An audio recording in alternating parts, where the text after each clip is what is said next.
大家好，我是自发大师。你们先猜猜我现在在哪里？看我身后，机器轰鸣，人声鼎沸。但是这不是一间工厂，这是号称世界上地表最大的一家星巴克烘焙中心，是集开放式烘焙工坊与咖啡体验为一体，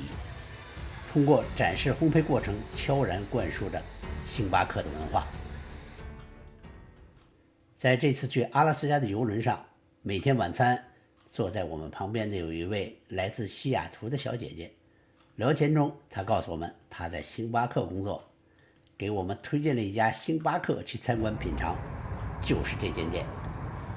这家星巴克是她的精品烘焙品尝店，英文名字叫 Starbucks Reserve Roastery and Tasting Room。2018年开设，这是全球第一家星巴克烘焙工坊，据说上海店是第2家。这里很像是一座现代化的咖啡工厂，还可以看到原装咖啡豆从拆封、烘焙到做成咖啡的全过程，亲眼目睹各种机器研磨出诱人的咖啡豆，烘焙着浓郁的咖啡粉，直到咖啡的香气在空中弥漫渲染，温暖着每一位顾客的心。店面布局也巧具匠心，精心设计的咖啡台、咖啡杯，还有各色纪念品，都呈现出浓浓的星巴克元素。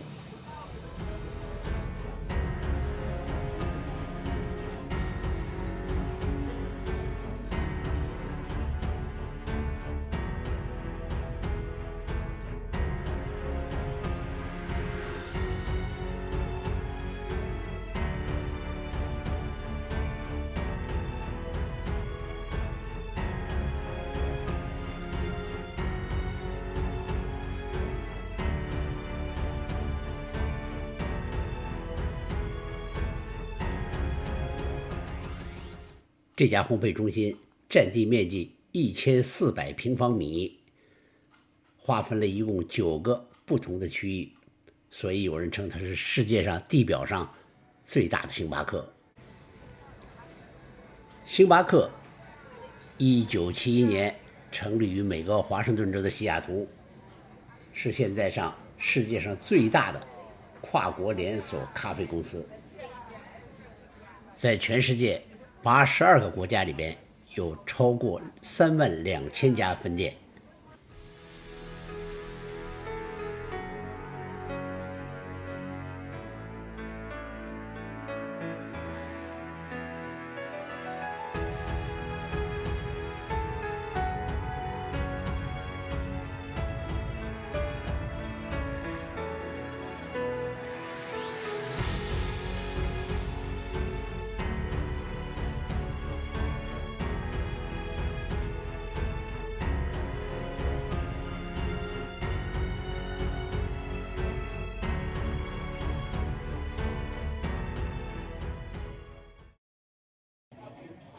坐在这家店里，就好像坐在集合了烘焙工厂、咖啡店、图书吧、精致餐厅等各种领域的集合体，一边欣赏着完整咖啡的制作过程，一边听着热心的店员为顾客详细的讲解咖啡加工的整个流程，还会讲一些关于咖啡、关于星巴克的历史、趣闻轶事，让整个店里都充满了温暖而精致的互动气息。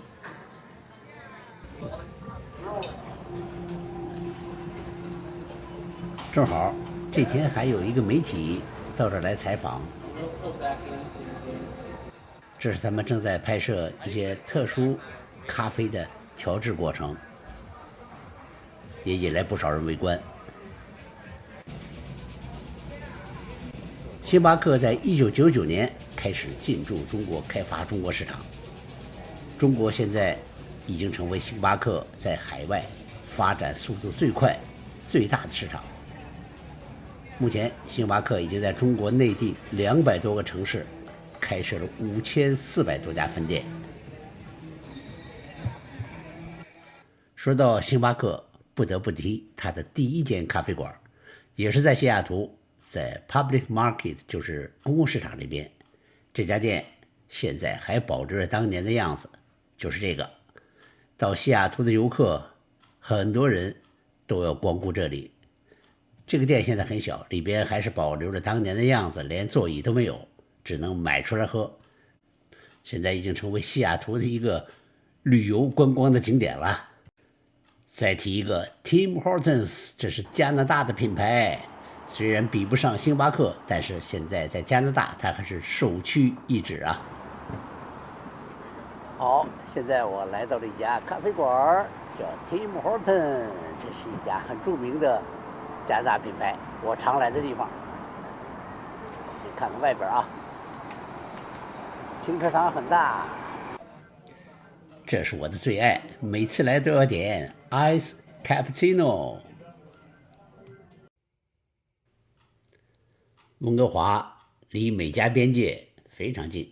从我这个地方开车过去，大概也不到30分钟，20多分钟就可以进入美国，所以这里去美国非常方便。每年呢，在疫情前我们都去很多次，每次目的不同，有的时候去玩，因为美国西部这边有很多非常漂亮的国家公园，还有的时候呢去购物，西雅图那边有几个大的购物中心，有些东西比这边确实便宜。西雅图和这个俄勒冈州它的税也便宜，所以去美国购物也是一个目的。但是每次去美国还有一件事是必办的，那就是加油，给汽车加油，因为美国的汽油价格比温哥华、比加拿大要便宜。温哥华在加拿大汽油是最贵的，所以住在温哥华的人，只要是进美国回来，无一例外都要给油箱加满了油。但是今年由于俄乌战争，全球的油价都在上涨，加拿大的在涨，美国的也在涨。但不管美国怎么涨，它仍然比加拿大还是便宜很多。最近加拿大的汽油涨得太厉害，温哥华这个地方，今年年初的时候，俄乌战争之前的时候，一升也就是1.5块、1.6块，现在已经涨到了2.2块、2.3块，最高到2.3块3毛3，涨幅可谓之大。所以呢，每次去美国现在加油更是显得特别的必要了。美国现在最贵的据说是美国的加州洛杉矶一带，离我们近的华盛顿州这边也在涨，但是还相对来说便宜。比如说昨天的汽油价格，它那里的 regular 就是普通油4块9毛多钱，我算了一下，和加元大概每公升也就是1块6毛多。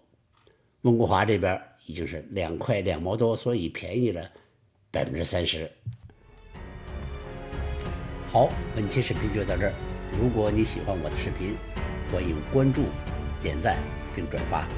谢谢。